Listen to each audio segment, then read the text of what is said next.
एक मिनट यानी 1 मिनट में खबरों का पूरा विश्लेषण। ऑक्सीजन की कालाबाजारी के बीच सीएम योगी ने बड़ा फैसला लेते हुए ऐलान किया है कि अब निजी अस्पतालों में ऑक्सीजन का ऑडिट होगा। IIT Kanpur, IIM Lucknow, IIT BHU इसकी मॉनिटरिंग करेगा। एसीएस गृह अवनीश अवस्थी को इसकी जिम्मेदारी सौंपी गई है। कालाबाजारी और जमाखोरी रोकने के लिए सरकार ने ये बड़ा फैसला लिया है।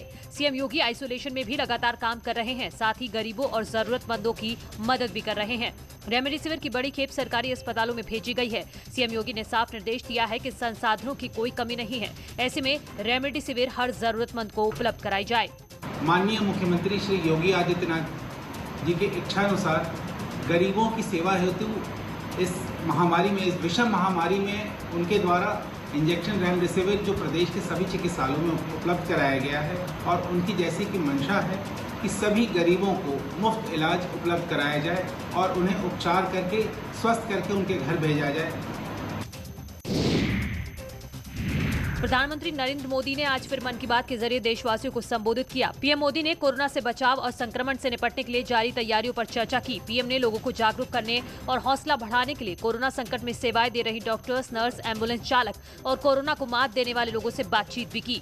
उन्होंने कहा कि कोरोना की पहली लहर का सफलतापूर्वक मुकाबला करने के बाद देश हौसले से भरा हुआ था, आत्मविश्वास से भरा हुआ था, लेकिन इस तूफान ने देश को झकझोर दिया है। पीएम मोदी ने कहा कि इस समय हमें इस लड़ाई को जीतने के लिए विशेषज्ञों और वैज्ञानिक सलाह को प्राथमिकता देनी है। राज्य सरकार के प्रयासों को आगे बढ़ाने में भारत सरकार पूरी शक्ति से जुटी हुई है। राज्य सरकारें भी अपना दायित्व निभाने की पूरी कोशिश कर रही हैं। राजधानी दिल्ली में कोरोना की रफ्तार पर ब्रेक नहीं लग पा रहा है। इसके चलते राज्य सरकार ने 1 हफ्ते के लॉकडाउन और बढ़ा दिया है। सीएम केजरीवाल ने इसका ऐलान करते हुए कहा है कि हमने विचार करने के बाद ये फैसला लिया है। उन्होंने बताया कि दिल्ली में कोरोना के मामले तेजी से बढ़ रहे हैं, इसलिए लॉकडाउन बढ़ाना जरूरी हो गया है। सीएम केजरीवाल ने कहा कि कोरोना से निपटने के लिए लॉकडाउन आखिरी हथियार है। जिस तरह से केस बढ़ रहे हैं, आखिरी हथियार इस्तेमाल करना जरूरी हो गया था। अभी भी कोरोना का कहर जारी है, इसीलिए हमने राज्य में लॉकडाउन बढ़ाने का फैसला किया है। 3 मई को सुबह 5 बजे तक के लिए लॉकडाउन बढ़ाया गया है। लेकिन अभी भी कोरोना का कहर जारी है और कोरोना कम नहीं हो रहा, तो इसीलिए उसके मद्देनज़र कई लोगों के भी, जनता के बीच में भी जब हम लोगों ने बात करने की कोशिश की, सबका मत यही है कि लॉकडाउन को भी और बढ़ाना चाहिए। तो लॉकडाउन को दिल्ली के अंदर 1 हफ्ते के लिए और बढ़ाया जा रहा है, अगले सोमवार को सुबह 5 बजे तक के लिए। उत्तराखंड सरकार में कैबिनेट मंत्री हरक सिंह रावत ने प्रदेश में लॉकडाउन लगाने की मांग की है। कैबिनेट मंत्री हरक सिंह रावत का कहना है कि कोरोना की स्थिति विस्फोटक हो गई है।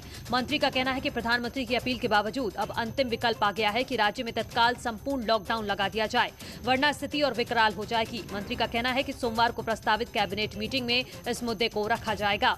हमारी कोशिश होगी, इस समय भले प्रधानमंत्री ने कहा है कि अंतिम है, लेकिन हमारे यहाँ तो अब स्थिति अभी अगर हमने समय से लॉकडाउन नहीं किया तो मुझे लगता है कि स्थिति विस्फोटक हो सकती है। निर्माण काम, इंडस्ट्री में भी मूवमेंट के बजाय शिफ्ट वाइज कर लें और हमें वो बिल्कुल सेफ्टी के साथ इंडस्ट्री भी चले, लेकिन सामान्य रूप से हमको लॉकडाउन करना चाहिए। इस दिशा में कल हम कैबिनेट में इस बात को रखेंगे और परिस्थितियाँ ऐसी बनी है कि लॉकडाउन की स्थिति बन रही है।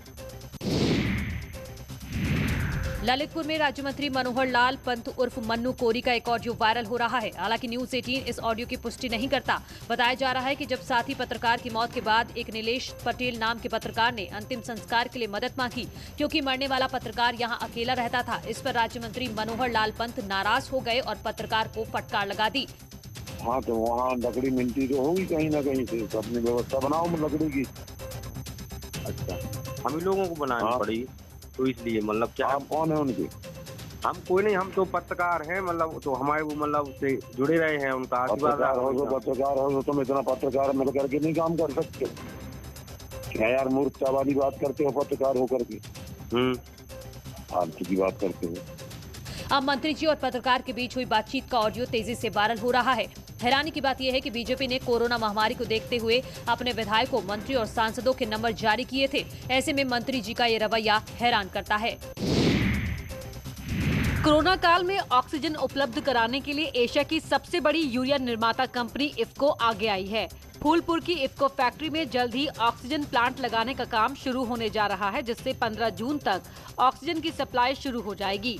हालांकि मौजूदा संकट में इफ्को फूलपुर इकाई की ओर से कोरोना संक्रमित मरीजों के लिए ऑक्सीजन सिलेंडर मुहैया कराए जा रहे हैं। इफ्को के वरिष्ठ महाप्रबंधक की माने तो प्लांट लगने के बाद पूरे इलाके में ऑक्सीजन की कोई किल्लत नहीं होगी। 4 ऑक्सीजन के प्लांट हम लगाएंगे, तो उसमें कलोल का ऑक्सीजन प्लांट ऑलरेडी स्टार्ट हो गया है और आंवला जो बरेली की यूनिट है उसमें ऑलरेडी ऑर्डर प्लेस हो गया है। वो भी अगले 2-3 दिन में उसका माल सप्लाई शुरू हो जाएगा। और 2 प्लांट और इफ्को फूलपुर में और इफ्को पारादीप में, तो इफ्को फूलपुर का ऑर्डर भी हमारा अगले हफ्ते प्लेस हो जाएगा। मेरठ में कोरोना संक्रमण से पीड़ित दरोगा कामिल की मौत हो गई। कामिल की मौत पर परिजनों ने अस्पताल में जमकर हंगामा काटा। परिजनों ने आरोप लगाया है कि अस्पताल प्रशासन ने समय पर वेंटिलेटर नहीं लगाया, जिसके चलते उनकी जान चली गई। हमें 3 घंटे तक यहाँ खड़ा किया गया कि आपके मरीज को वेंटिलेटर पे लिया जा रहा है और हमें ये बताकर CPAP की मशीन को ये बताकर कि ये वेंटिलेटर मशीन है, क्योंकि हम नॉन मेडिको हैं और हमें पता नहीं था कि भी CPAP क्या है और वेंटिलेटर क्या है, और जानबूझकर ये कैजुअलिटीज की गई है। घंटों तक मेरठ के आनंद अस्पताल में हंगामा चलता रहा, जिसके बाद कई थानों की फोर्स और पुलिस के आला अधिकारी मौके पर पहुंचे और किसी तरह परिजनों को शांत कराया। दरोगा मेरठ के थाना TP नगर में तैनात थे। करीब 40 साल की उम्र के दरोगा को तेज बुखार और गले में दर्द की शिकायत थी। परिवारीजन जो भी शिकायत बता रहे हैं उसकी जांच की जाएगी और उस पर विधिक कार्रवाई भी की जाएगी। सर, इसके अंदर कुछ कमियां पाई गई क्या हॉस्पिटल के अंदर? इस पे हम लोग जांच पड़ताल कर रहे हैं और उस पर आगे की विधिक कार्रवाई की जाएगी। गाजियाबाद पुलिस और स्वाट टीम ने संयुक्त कार्रवाई करते हुए ऑक्सीजन गैस की कालाबाजारी करने वाले 2 आरोपियों को गिरफ्तार किया है, जिनके पास से छोटे और बड़े कुल 101 ऑक्सीजन सिलेंडर बरामद किए गए हैं। इसमें 30 सिलेंडर भरे हुए हैं, बाकी खाली हैं। आरोपियों की पहचान आकिल सैफी और जावेद मलिक के तौर पर हुई है। दोनों गाजियाबाद के ही रहने वाले बताए जा रहे हैं। ऑक्सीजन सिलेंडर की कालाबाजारी की कुछ सूचनाएं मिल रही थी, जिसके फलस्वरूप गाजियाबाद जनपद के उप महानिरीक्षक श्री अमित पाठक ने टीमें गठित करी गई। इसमें जनपद की कोतवाली, शहर कोतवाली, नंदग्राम थाना एवं स्वाट टीम ने संयुक्त अभियान चला के दबिश दी। इस दबिश के दौरान 101 भरे एवं खाली सिलेंडर बरामद हुए हैं।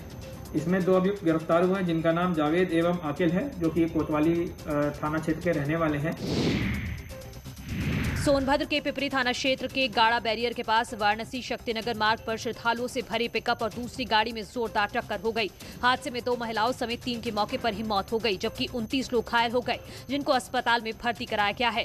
कई लोगों की हालत गंभीर बताई जा रही है। हादसे की सूचना मिलने के बाद मौके पर पहुंची पुलिस ने शवों को पोस्टमार्टम के लिए भेजा। उधर मुख्यमंत्री योगी आदित्यनाथ ने भी घटना का संज्ञान लिया और अधिकारियों को सभी घायलों के सही से इलाज के निर्देश दिए। लेकिन इस हादसे ने एक सवाल जरूर खड़ा किया है, जब यूपी में लॉकडाउन है तो इतने लोग पिकअप में कैसे जा रहे थे। यूपी में त्रिस्तरीय चुनाव के तीसरे फेज के लिए कल मतदान होना है। 20 जिलों में सुबह 7 बजे से शाम 6 बजे तक वोट डाले जाएंगे।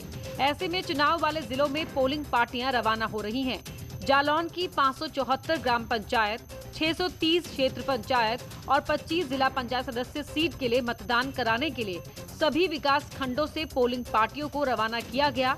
तो उधर बलरामपुर में पोलिंग पार्टियों की रवानगी को लेकर अफरा तफरी दिखी। पूरी व्यवस्था न होने से कर्मचारी गुस्से में नजर आए। इस दौरान पुलिस और कर्मचारियों के बीच तीखी झड़प भी हुई। पीलीभीत जिला प्रशासन ने चुनाव की तैयारी पूरी कर ली है। 904 मतदान केंद्र पर 2056 बूथ बनाए गए हैं। इसके लिए 8224 कर्मचारियों को ड्यूटी पर लगाया गया है। साथ ही 1500 कर्मचारियों को रिजर्व रखा गया है। पीलीभीत में जिला पंचायत सदस्य की 34 सीट, ग्राम प्रधान की 720 सीटें और BTC की 845 सीटों के लिए कल वोट डाले जाएंगे। संभल में पशु तस्कर और गैंगस्टर एक्ट के आरोपी को पकड़ने गई पुलिस टीम पर लोगों ने हमला कर दिया और आरोपी को छुड़ा ले गई। इतना ही नहीं, हमलावरों ने पुलिस टीम पर पथराव कर पुलिस की गाड़ी के शीशे तोड़ दिए। किसी तरह पुलिस ने भागकर जान बचाई। 3 थानों की पुलिस टीम ने सर्च ऑपरेशन चलाकर 4 हमलावरों को हिरासत में ले लिया है। मामला सदर कोतवाली के नूरियो सराय गाँव का है। थाना संभल में नूरियो सराय ग्राम में एक गैंगस्टर का वांछित अभियुक्त था, जिसको आज शाम को पकड़ने के लिए पुलिस टीम गई हुई थी। दबिश देने के दौरान मुलजिम के परिवार वाले कुछ आसपास के लोगों के साथ मिलकर पुलिस टीम के साथ मुजाहमत करी, मुलजिम को भगा दिया और पुलिस की गाड़ी पे पत्थर चलाया, जिससे पुलिस की गाड़ी का शीशा टूट गया। बाद में पुलिस जाके जो है 4 लोगों को हिरासत में लिया गया है। संचित धाराओं में अभियोग लिखा